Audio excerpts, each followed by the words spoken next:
Dreamland കാട്ടിൽ Rocky എന്നൊരു കാക്ക ജീവിച്ചിരിക്കുന്നുണ്ട്.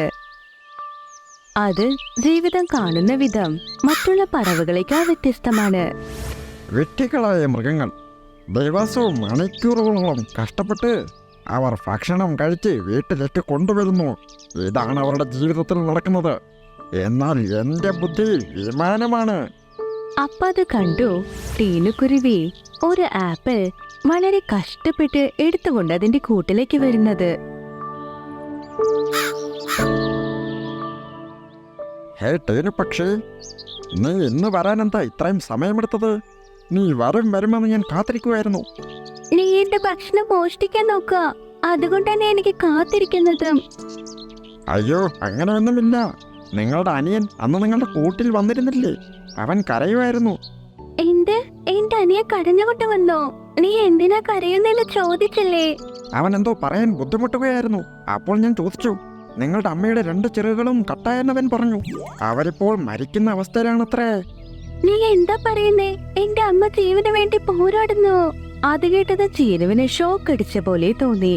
അതിന്റെ കണ്ണിൽ നിന്ന് കണ്ണീരും വന്നു. ഉടനെ അവിടെ നിന്ന് പറന്നു. ഇതിനെയാണ് പറയുന്നത് ബുദ്ധി കൊണ്ട് വയറ് നിറയ്ക്കുന്നതെന്ന്. അങ്ങനെ പറഞ്ഞ കാക്ക സന്തോഷത്തോടെ ടീനുവിന്റെ കൂട്ടിൽ ചെന്നു അവിടെ ഉണ്ടായിരുന്ന ആപ്പിൾ സന്തോഷമായി കഴിച്ചു.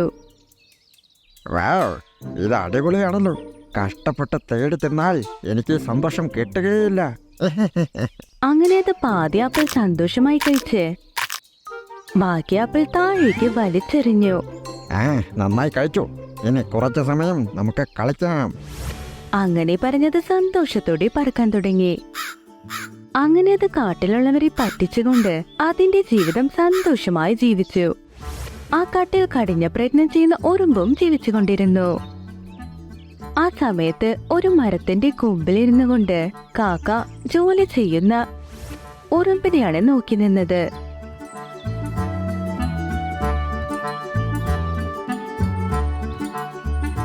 അയ്യോ, ഇതെനിക്ക് എടുക്കാൻ കഴിയുന്നില്ല. ഇതെടുത്ത് കൊണ്ടുവരുമ്പോഴേക്കും എന്റെ നട്ടെല്ലാം ഒടിയുമെന്നാ തോന്നുന്നത്. അങ്ങനെ ആ ഉറുമ്പ് ആ കടല കുറച്ച് കഴിച്ചു.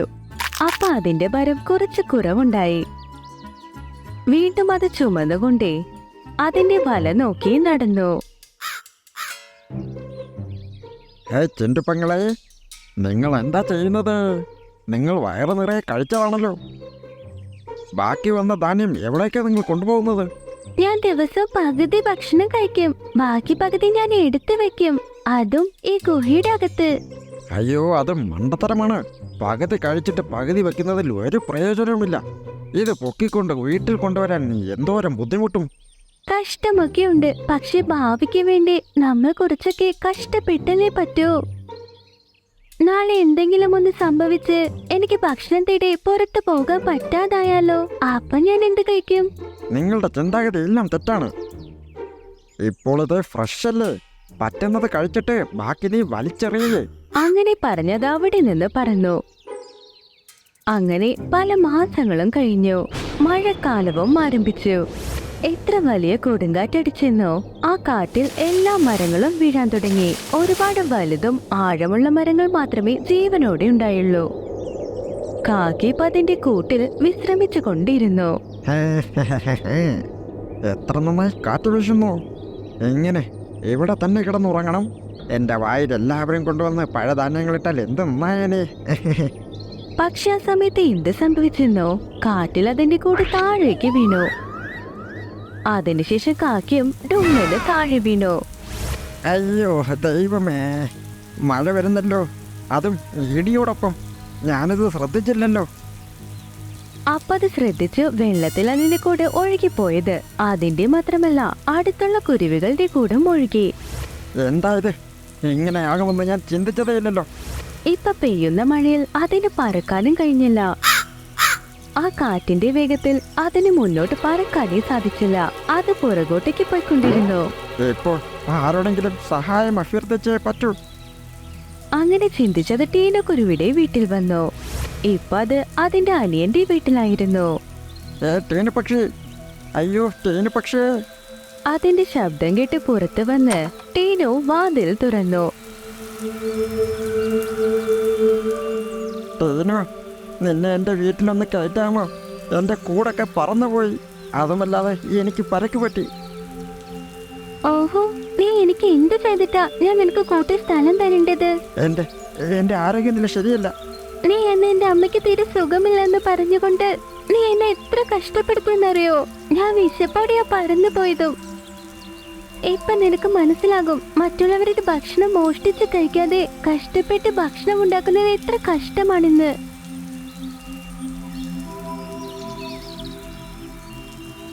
അങ്ങനെ പറഞ്ഞ് ടീനു അകത്ത് ചെന്ന് വാതിലും അടച്ചു. ഇപ്പോഴാണ് കാക്കിക്ക് അത് ചെയ്ത തെറ്റ് മനസ്സിലായത്. ഞാൻ ചെയ്തതെല്ലാം പ്രശ്നമാണ്. ഇപ്പോൾ ഞാനും പ്രശ്നത്തിലാണ്. അതുകൊണ്ടാണ് ആരും എന്നെ ഇപ്പോൾ സഹായിക്കാത്തത്. അങ്ങനെ പറഞ്ഞ് റോക്കി അവിടെ നിന്ന് പറന്നുപോയി. അപ്പൊ അത് കണ്ടു. ആ കഷ്ടപ്പെടുന്ന ഉറുമ്പ് ഗുഹയ്ക്ക് പുറത്തുണ്ടായിരുന്നു. അതിന്റെ കയ്യിൽ ഒരു ഇലയും ഉണ്ടായിരുന്നു. ഹേ ചിന്തു, നീ ഇപ്പോൾ എന്താ ചെയ്യുന്നത്? ഞാൻ ഇത്ര ദിവസം കഷ്ടപ്പെട്ടുണ്ടാക്കിയ ഭക്ഷണ ഗുഹയ്ക്കുള്ളിലുണ്ട്. ഈ വെള്ളം ഗുഹയ്ക്കകത്തേക്ക് വരാൻ നോക്കുന്നു. അതുകൊണ്ട് എന്റെ സഹായം കൊണ്ട് ഈ വെള്ളത്തിനെ ഞാൻ മാറ്റി ഒഴുക്കുന്നത്. ഞാനും ഈ ഗുഹയിൽ കയറിക്കോട്ടെ ചിന്തു? തീർച്ചയായും താമസിക്കാൻ റോക്കി ചേട്ടാ. അകത്ത് ഞാൻ ഒരുപാട് ഭക്ഷണം ശേഖരിച്ചിട്ടുണ്ട്. അതുകൊണ്ട് കുറച്ച് ദിവസം വരെ എവിടേക്ക് പോകണ്ട. സന്തോഷത്തോടെ ഗുഹയിലിരിക്കാം. എങ്ങനെയോ കാറ്റും മഴയും കുറയുന്നവരെ വെള്ളം ഗുഹയ്ക്കകത്തേക്ക് പോകാത്ത പോലെ ഞാൻ ഇവിടെ നിന്ന് പിടിക്കാം. ഉറുമ്പ് അങ്ങനെ പറഞ്ഞത് കേട്ട് കാക്കയുടെ മനസ്സ് തന്നെ മാറി. ഞാൻ നിന്നെ ഒരു ധാന്യം കൊണ്ടുപോകാൻ പോലും സഹായിച്ചിട്ടില്ല. എന്നാൽ നീ 1 മാസമായി നീ കഴിക്കാൻ വെച്ച ആ ധാന്യം നീ എനിക്ക് വേണ്ടി ഇപ്പോൾ തരാൻ പോകുന്നു. വേറെ ഞാൻ എന്ത് ചെയ്യാനാ കാക്കച്ചേട്ടാ? ഞാൻ അതുകൊണ്ടല്ലേ കഷ്ടപ്പെട്ട് ശേഖരിച്ച് ആപത്തി സഹായമാകുമെന്ന്. അത് ആര് കഴിച്ചാൽ എന്താ? നിന്റെ ധൈര്യം ഞാനിപ്പോൾ കണ്ടപ്പോൾ എനിക്കും അധ്വാനിച്ച് കഴിക്കാൻ ഇപ്പോൾ തോന്നുന്നു. ഇപ്പോൾ കണ്ടോ ഞാൻ എന്താ ചെയ്യുന്നതെന്ന്. അങ്ങനെ പറഞ്ഞ കാക്ക അവിടുന്ന് പറന്നു ചെന്ന് അതിന്റെ കൊക്കിൽ ഒരു കല്ലെടുത്തുകൊണ്ട് വന്നു. ആ കല്ല് ആ ഉറുമ്പിന്റെ അടുത്ത് വെച്ചുകൊണ്ട് വീണ്ടും അത് പറന്നുപോയി. അതിനുശേഷം വീണ്ടും ഒരു കല്ല് കൊണ്ടുവന്ന് ആ കല്ലിനടുത്ത് തന്നെ ഇട്ടു. അങ്ങനെ ചില മണിക്കൂറുകൾ കാക്ക പ്രയത്നിച്ചു. ഉറുമ്പ് എവിടെ ഇല പിടിച്ചു നിന്നോ അവിടെ ഒരുപാട് കല്ലുകൾ ഇടാൻ തുടങ്ങി. അതൊരു മതില് പോലെയായി. അവിടെ ഒഴുകി വന്ന വെള്ളമൊക്കെ മാറി ഒഴുകാനായി തുടങ്ങി. ആഹാ, നന്നായിട്ടുണ്ട് കാക്കച്ചേട്ടാ. നിങ്ങളൊരു മതില് തന്നെ ഉണ്ടാക്കി. ഇനി എപ്പോഴും ഈ വെള്ളമൊക്കെ അകത്തേക്ക് വരികയില്ല. അത് കേട്ട് കാക്ക വളരെ സന്തോഷിച്ചു. പിന്നെ രണ്ടുപേരും ഗുഹയ്ക്കകത്തേക്ക് പോയി ഭക്ഷണവും കഴിച്ചു. വളരെ നന്നായിട്ടുണ്ട്. കഷ്ടപ്പെട്ട് കഴിച്ചില്ലായിരുന്നെങ്കിൽ ഈ ഭക്ഷണത്തിന് ഒരു രുചിയും കിട്ടില്ലായിരുന്നു. കാക്ക എന്താണ് ആ പാഠം പഠിച്ചത്? എപ്പോഴും കഠിനമായി പ്രയത്നിക്കണമെന്ന്, പിന്നെ എല്ലാവരെയും സഹായിക്കണമെന്നും. അപ്പോഴേ നമുക്കൊരാപത്ത് വന്നാൽ ഒറ്റയ്ക്ക് കഷ്ടപ്പെടാതിരിക്കാനാകുമെന്നും.